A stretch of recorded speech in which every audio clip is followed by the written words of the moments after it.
तो x की value जो है वो 0 और 1 के बिटवीन है, तो आप बोलो एक्स स्क्वायर भी जो होगा वो 0 और 1 के बिटवीन होगा।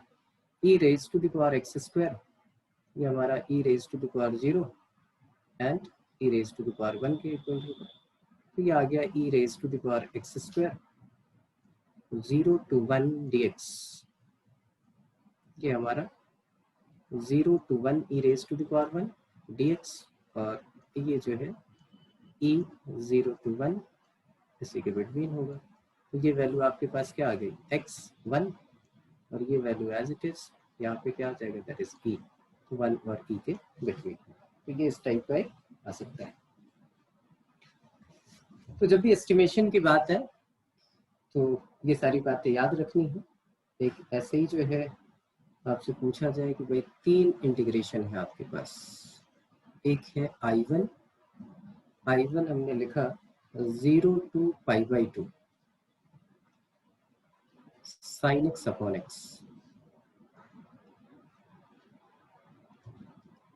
I2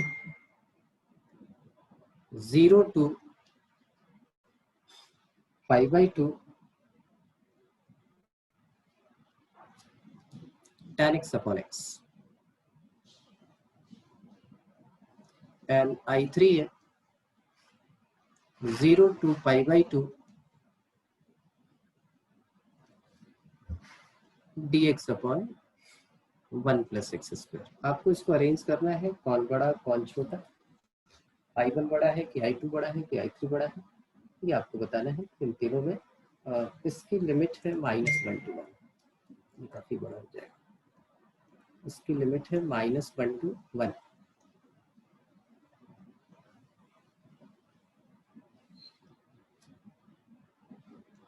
वो आपको बताना है कि सबसे बड़ी वैल्यू किसकी होगी।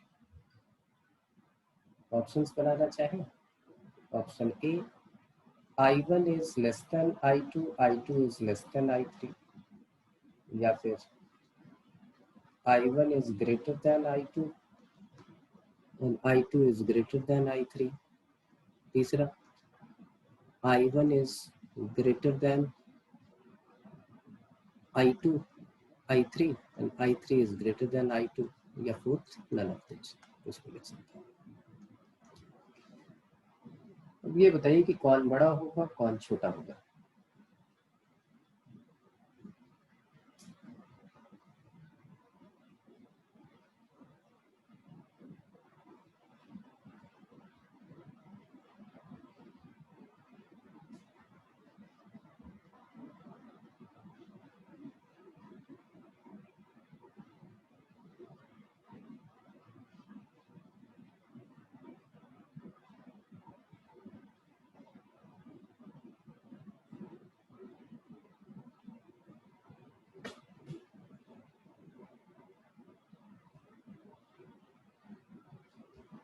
कैसे अरेंज करेंगे बता रहे हैं सर।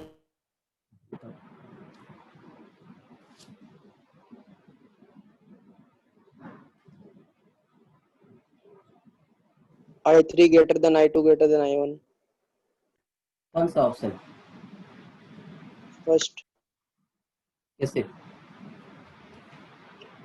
I3 तो हो जाएगा π/2 और I3 π/2 हो जाएगा, बिल्कुल ठीक है, ये तो सिंपल है। 0 से π/2 के बीच में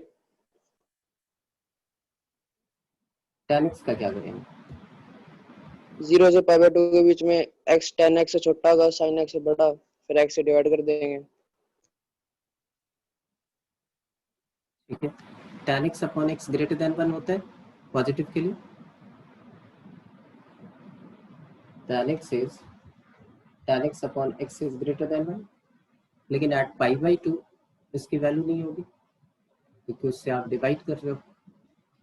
तो ये π/2 और 1 के बिटवीन होगा, ये जो है वो 0 और 1 के बिटवीन होगा, तो इसका एरिया सबसे कम, उसके बाद इसका एरिया, और ये तो π/2 है ही, तो इसलिए हमारे पास कौन सा ऑप्शन हो गया, दैट इज फर्स्ट ऑप्शन। इसमें इस टाइप के भी क्वेश्चन होंगे कुछ कि show that log 2 is less then 0 to 1 dx upon, क्योंकि ये एस्टिमेशन का पार्ट है तो हमेशा एक चीज याद रखोगे, फंक्शन क्रिएट करते समय इस चीज का ध्यान रखोगे, ये ऑप्शन में होगा वहां पे, तो भाई क्या लें कि भाई ऐसा कुछ हमें दिखने लगे। तो ये चीजें अगर ध्यान में रहेंगी तो आप निकाल सकते हो। अब यहाँ log 2 आ रहा है, मतलब log टाइप का कुछ आना चाहिए, तभी log 2 होगा 0 और 1 के बीच में। π/4 आ रहा है, इसका मतलब इधर कोई ट्रिगो फंक्शन टाइप आना चाहिए।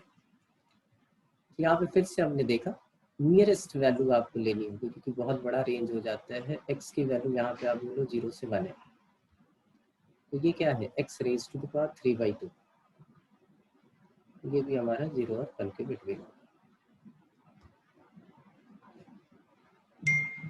ठीक है, अब ये 0 और 1 के बिटवीन है, हमें फंक्शन क्रिएट करना है।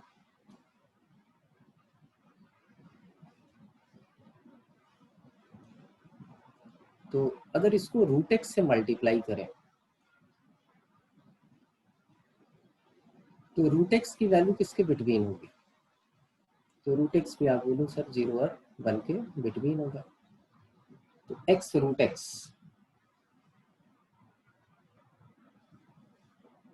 X root x x square, x root x x square, equality भी हो सकती है, कोई दिक्कत नहीं, एक्स स्क्वायर और एक्स के बिटवीन होगा। कोई प्रॉब्लम है तो बताइए। X root x is greater than x square and it is less than x, क्योंकि आपको पता है कि जब वो फ्रैक्शनल होता है, जैसे जैसे पावर इंक्रीज करती जाएगी वैसे वैसे वो चीज स्मॉल होती जाएगी। यहाँ पे हमने 1 ऐड किया, 1 plus x plus greatest under root x is greater than 1 plus x square, और यहाँ पे आ गया 1 प्लस एक्स, वही दिमाग में है। पॉजिटिव है, रेसिप्रोकल करें तो इसका साइन चेंज हो जाना है, ये साइन चेंज हो गया, ये यहाँ पे क्या आ गया 1/x, इधर क्या आ गया 1/1 प्लस एक्स स्क्वायर। अब इस लिमिट के अंदर इसको इंटीग्रेट करेंगे तो ये 0 to 1 dx, ये 0 to 1 dx, ये 0 to 1 dx, तो ये आपका हो गया tan इनवर्स x।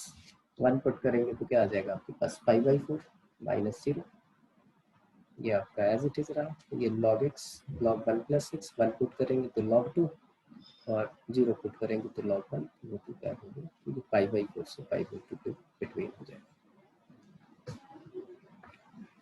ये भी चीज समझ में आ गई। ऐसी छोटी छोटी चीजें जो होंगी वो आपको अरेंज करना होगा, और मोस्टली जो है वो 0 और 1 के बिटवीन ही आते हैं ऐसे एक्स स्क्वायर वाले क्वेश्चन। तो उसका सर थोड़ा फोर्थ स्टेप बता दो एक बार, फोर्थ स्टेप कैसे किया? कौन सा फोर्थ स्टेप 1 2 3 4, ये वाला, ये वाला यस। ना। हाँ, इसमें हमने कुछ नहीं किया है, इन तीनों से कोई रिलेशन नहीं था हमारा, ये तीनों हमने अलग अलग लिखे हैं 1 2 एंड 3, कि x अगर 0 और 1 के बिटवीन है, x की पावर 3/2 भी 0 और 1 के बिटवीन होगा, रूट x भी 0 और 1 के बिटवीन होगा। अब यहाँ से हमने स्टार्ट किया है कि x की पावर अगर 0 और 1 के बिटवीन हो, तो आपको पता है ना, मैं आपसे कंपेयर कराया था कि x square x cube x raise to the power 4 में अगर यस x सर, 0 और ओके 1 के बिटवीन होगा तो याद आया। Yes sir. हाँ, तो उसको अब अरेंज करने की यहाँ कोशिश की, तो मैंने एक्स स्क्वायर 3/2 और x ले लिया और पूछा कि भाई कौन बड़ा होगा, और दिमाग में ये भी था कि ये रेसिप्रोकल में जाना है, 1 ऐड होना है, तो यहाँ पे ऐसा नहीं कि लॉग का है, लॉग तभी आएगा जब ये लीनियर इक्वेशन हो, इसलिए हमने यहाँ पे x लिया और फिर हमने ये जो है वो लगा दी कि भाई x square is less then this this, और फिर उसको ऐड करके हमने निकाला है।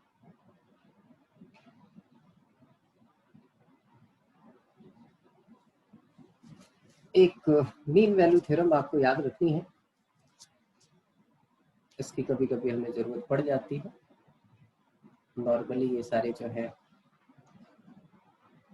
बहुत कम आते हैं, लेकिन आ सकते हैं, मेंस की कोई गारंटी नहीं है इनके आने की, एडवांस में ही सिर्फ आते हैं। तो एक प्रॉपर्टी और याद रखनी है कि f square g square are integrable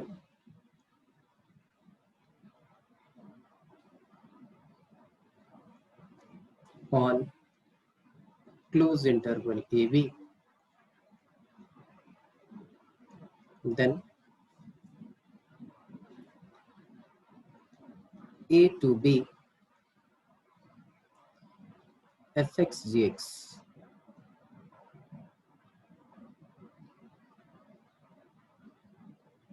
A to B fx gx ये इंटीग्रेट कर रहे हैं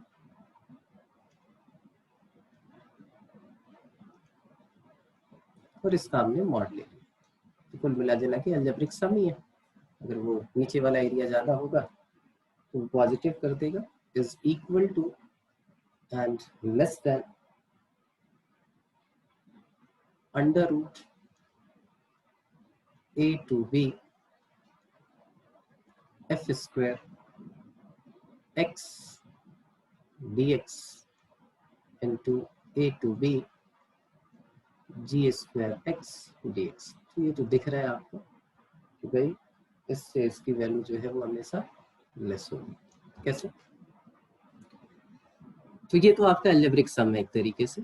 एफ एक्स और जी एक्स दो फंक्शन मल्टीप्लाई हो रहे हैं तो कोई ना कोई फंक्शन क्रिएट होगा, वो फंक्शन एक्स एक्सिस के नीचे भी जा सकता है, ऊपर भी जा सकता है। अलजेब्रिक सम निकाला, अगर एरिया नेगेटिव आ रहा होगा तो ये मॉड साइन उसको पॉजिटिव कर देगा, इसका मतलब ये वाला पार्ट सिर्फ पॉजिटिव।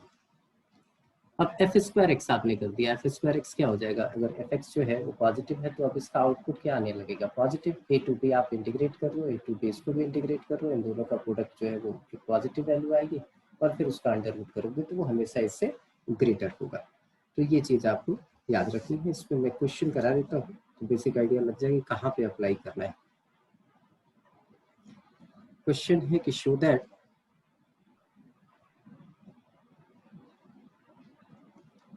जीरो टू वन, देखिए सारी चीजें लगेंगी, इतनी सारी अप्रोक्सीमेशन आपने कर ली है, कौन सा एक्यूरेट होगा वो डिपेंड करेगा।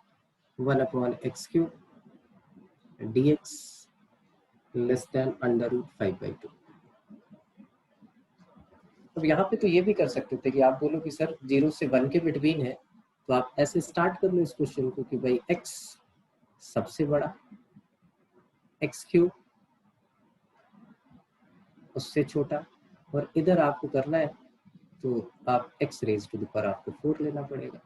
लेकिन फिर पंगा क्या पड़ेगा?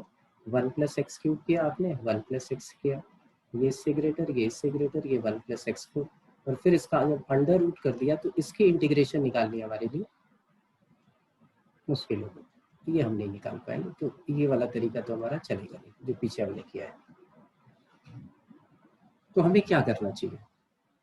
तो हमको सोचते हैं दूसरा हमने क्या किया था, जरा याद करो, अब तो सारे हो ही गए कि इस फंक्शन को हम डिफरेंशिएट करके देख लेते हैं, ये इंक्रीजिंग है या क्या है, या इसकी मैक्सिमम मिनिमम वैल्यू।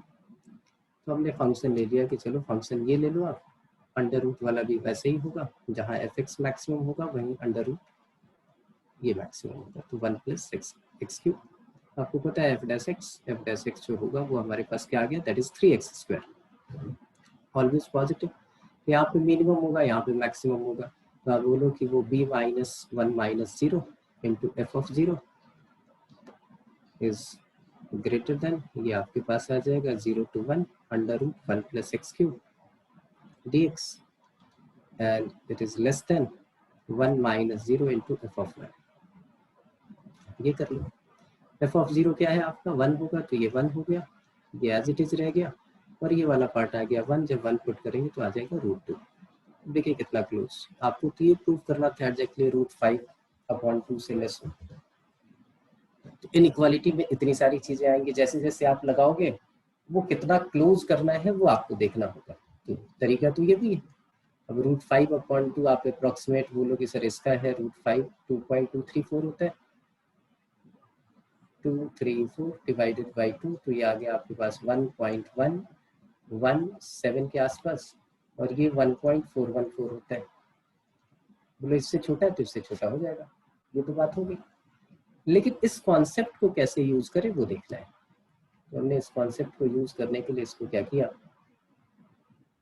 हमने बोला कि भाई इसको ऐसे लिख लो,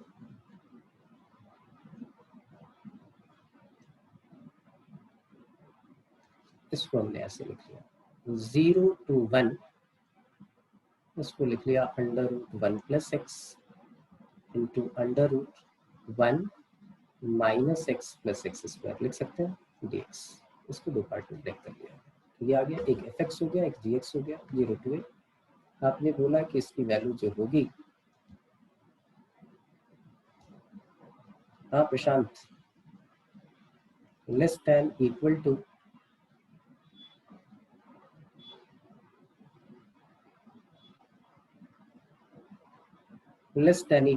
ये अंडर रूट हो गया और 0 to 1 1 plus x d x और 0 to 1 g square that is 1 minus x plus x square d x. अब यहाँ से आप निकाल सकते हो, ये वैल्यू आपके पास आ जाएगी। जो 1 प्लस एक्स है इसको इंटीग्रेट कर लो, 1 minus x plus x square उसको आपके पास वैल्यू आ जाएगी।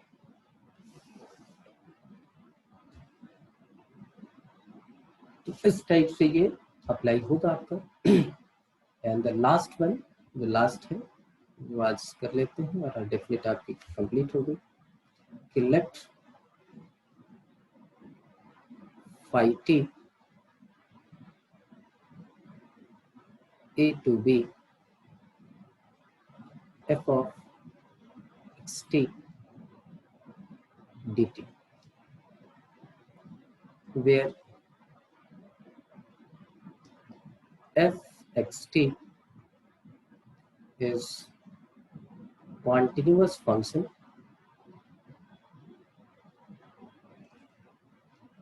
of x comma t and derivative of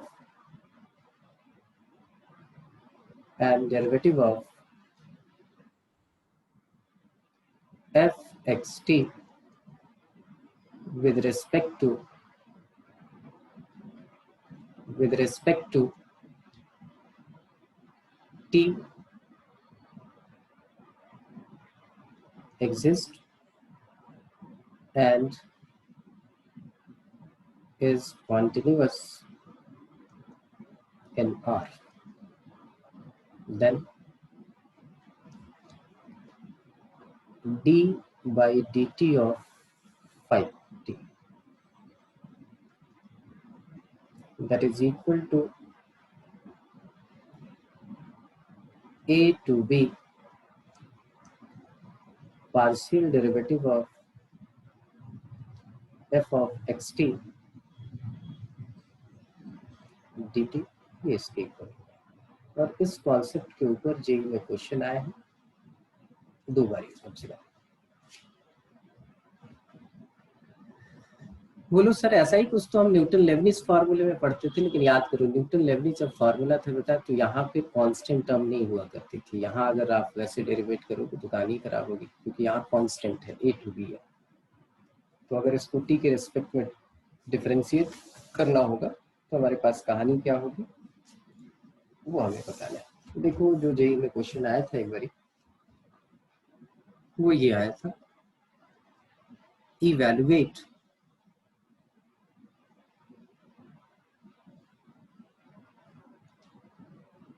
(0 to 1) x raised to the power a minus 1 divided by log x dx। मैं चाहता हूँ कि 2 मिनट का टाइम आप एक बारी इस थ्योरी और इस थ्योरी को कनेक्ट करने की कोशिश करें, कैसे हो सकता है ये।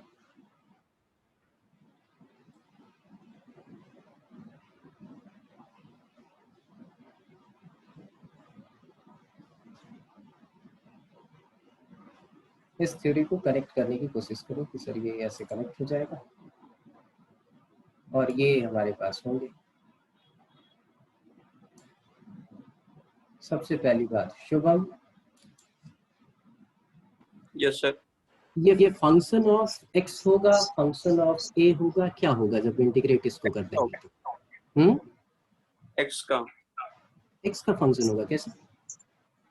ए तो कांस्टेंट होगा ना, ये कांस्टेंट है। जब आप इसको इंटीग्रेट कर दो फाइनल ये 0 और 1 सब पुट करके जो इसका रिजल्ट निकलेगा वो रिजल्ट क्या होगा, फंक्शन ऑफ x या फंक्शन ऑफ a?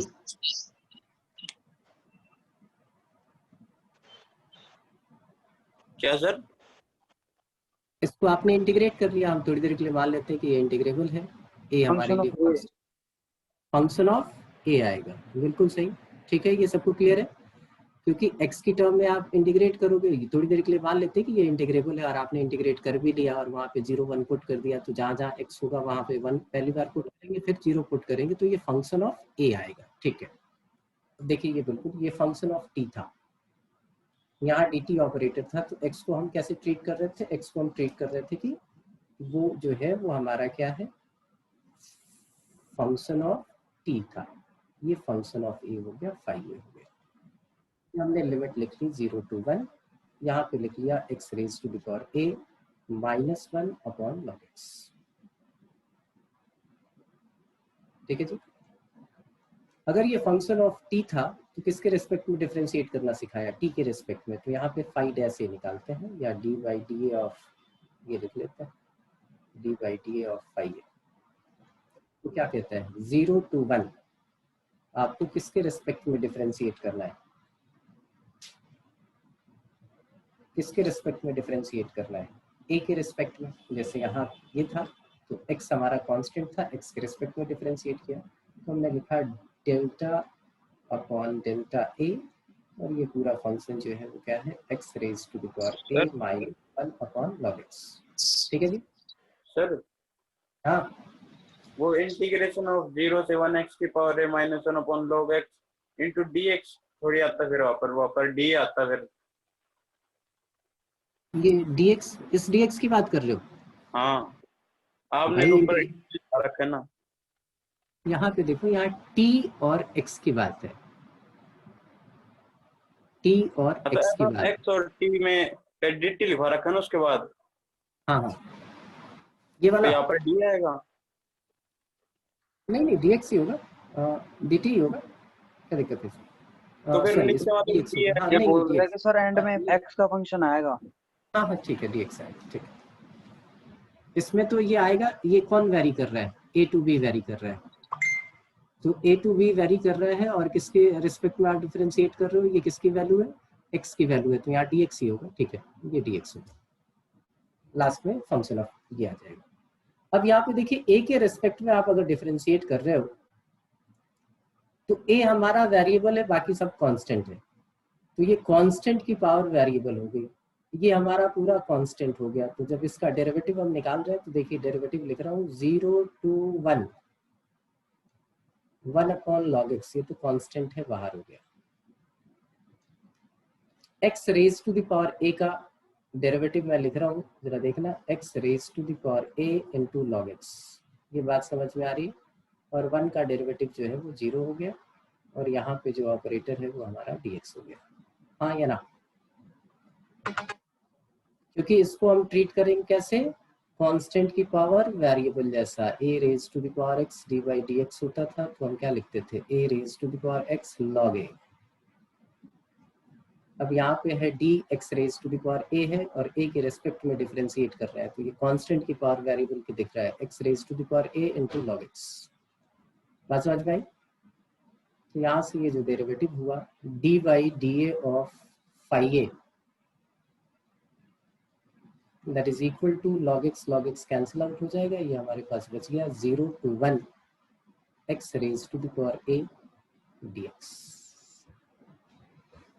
अब यहाँ ध्यान से देखो, फिर ऑपरेटर क्या है बच्चे, dx, तो x जो है वो हमारे लिए क्या है, x हमारे लिए क्या है, वेरिएबल, और a क्या है, कांस्टेंट, तो इसके integration x raise to the power a plus 1 divided by a plus 1, और यहाँ पे लिमिट हमने ले लिया 0 to 1, 0 to 1 लिया, तो ये वैल्यू आ जाएगी हमारे पास 1 अपॉन a प्लस 1, और 1 पुट किया और 0 पुट किया तो 0 हो जाएगा, तो ये आ गया। तो देखिए अब दोनों साइड फिर से इंटीग्रेट कर देते हैं, dy dA of phi a is equal to 1 upon a plus 1 dA, तो ये आ गया phi a is equal to log of a plus 1 plus c, ये हमारा इक्वेशन ठीक आ गया।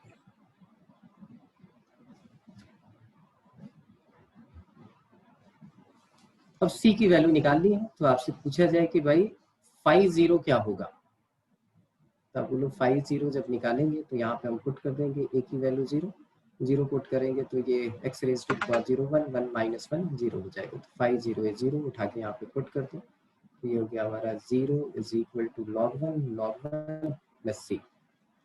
फाइनली सी की वैल्यू 0 हो गई, तो ये सी नहीं होगा, 5a हमारा आ गया क्या, 5a is equal to log of a plus 1। Clear है सबको?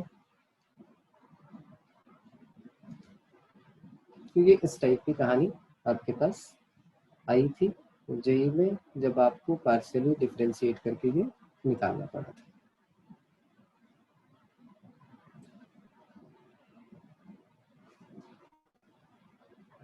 क्लियर? कोई प्रॉब्लम हो तो बताओ। No sir. चलिए, तो अब हमारी डेफिनेट इंटीग्रेशन तो हो गई कंप्लीट।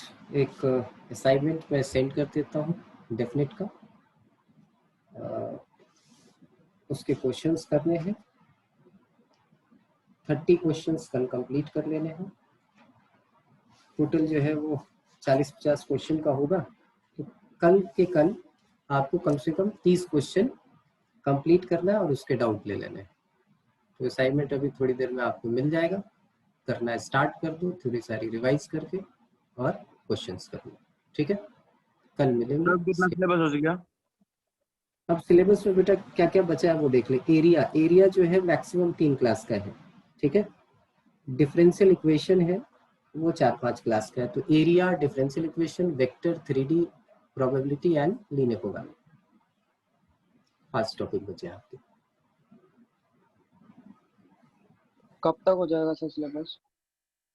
सिलेबस मान के चलो 10-12 अक्टूबर के आसपास, अगर बीच में एग्जाम में छेड़छाड़ नहीं करते हैं तो, क्योंकि अब बहुत ज्यादा सिलेबस आपके पास पड़ा नहीं है। ये आपका सबसे बड़ा टॉपिक था डेफिनेट इंटीग्रेशन।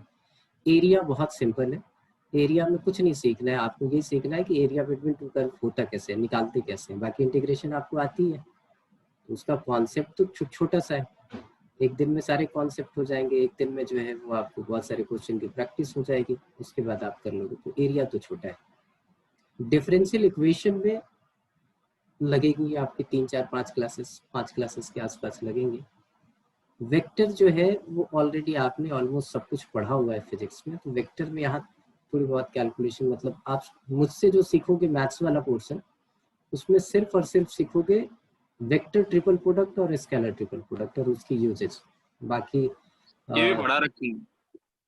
हाँ, तो वेक्टर ऑलमोस्ट आपका है, वो मेन टच एंड गो वाली कहानी रहेगी कि भाई बहुत ज्यादा उसमें हमें टाइम लगना नहीं। अभी ये थोड़ी पढ़ना है वेक्टर की डेफिनेशन क्या है और क्या है, वो सब आता है आपको यहाँ पे सिर्फ मैथ्स में कैलकुलेशन सीखनी है। 2 वेक्टर ऐड कैसे हो रहे हैं, प्रोजेक्शन कैसे निकालते हैं, 2 वेक्टर्स के बीच का एंगल कैसे निकालते हैं, तो वो सारी चीजें होती हैं। 3D आपके पास टाइम लेगा, 3D में मान के चलो कि भाई 6-7 क्लास कम से कम होगी।